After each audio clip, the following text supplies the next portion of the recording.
저녁 6시 이후 사실상의 셧다운이 시행되는 새 사회적 거리두기 4단계 적용을 앞둔 금요일입니다. 4단계를 바라보는 시민들 또 상인들의 반응을 알아보기 위해 취재기자가 현장에 나가 있습니다. 연결해 보겠습니다. 백창은 기자, 지금 있는 곳은 어딘지 또 분위기는 어떤지 전해주시죠. 네, 홍대 앞 거리에 나와 있습니다. 제 뒤로 보시는 것처럼 이곳은 평소보다 조금 한적한 모습입니다. 홍대 주변을 낮부터 둘러봤지만 손님이 있는 가게는 찾기 힘들었고요.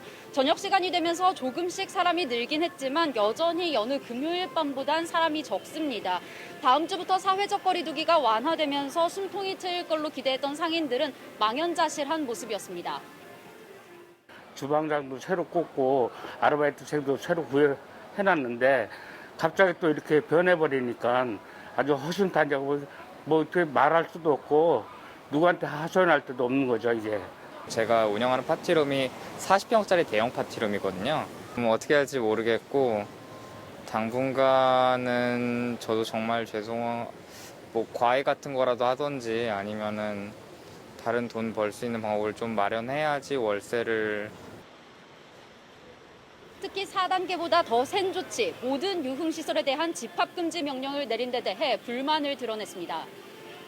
12시까지 풀어준다고 해가지고 진짜 기대가 너무 컸었는데 지금 월세도 안 나고 애들 인건비도 좀 어떻게 줘야 될지 좀.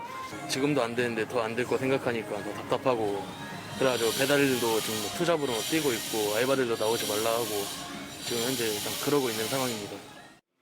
네, 앞서도 말씀드렸지만 다음 주 월요일이죠. 12일부터는 저녁 6시 이후에 3명 이상 사적 모임도 금지되는데 시민들 반응은 어떻던가요?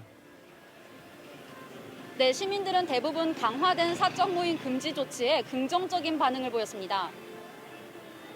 어떻게 보면은 이렇게 좀 강력하게 제재하는 게 말이 되나 싶기도 하지만 그래도 여러 국민들이 괜찮아진다는 걸 생각을 하면은 좀 올바른 판단이 아니지 않을까 생각. 좀 빨리 시행됐으면은 지금보다 조금 덜 확진자가 많이 나왔었을 법한데 조금 너무 늦게 대응한 거에 대해서 조금 좀 답답하기도 하고 지금이라도 좀 늦게라도 하는 게 좀 그래도 다행이라 생각 좀 드는 것 같아요. 반면 사적 모임 금지가 강화돼도 감염 확산세를 잠재울 수는 없을 거라고 생각하는 시민들도 많았습니다. 인원을 제한한다는 것 자체가 거리두기 하는 거에 사실 큰 장점이라고 생각도 안 되고 인원이 많다고 해서 걸리는 것도 아니고 인원이 적다고 해서 안 걸리는 것도 아닌데 약간 인원 제한을 어중간하게 두고 있는 게 아닌가라는 생각. 시행을 한다고 해도 곧 피해를 보는 거는 그냥 이제 자영업하시는 분들이신 것 같고 일단 일반적인 사람들은 그냥 무시하고 이런 것 같아서 이게 과연 실효성이 있을까 싶. 특히 사적 모임 금지 기준을 헷갈려하는 분들이 많았는데요. 일단 새로운 거리두기 4단계에선 직계가족에 대한 예외 조치가 없어집니다. 지금까지는 직계가족이면 8명까지 모임을 허용했지만 다음 주 월요일부터는 오후 6시 이전에는 4명까지만, 오후 6시 이후에는 2명까지만 모일 수 있습니다. 같이 살고 있는 가족만 예외가 인정되고요. 오후 6시 이전에 4명이 식당이나 카페를 방문했더라도 오후 6시가 넘으면 2명은 자리를 떠나야 합니다.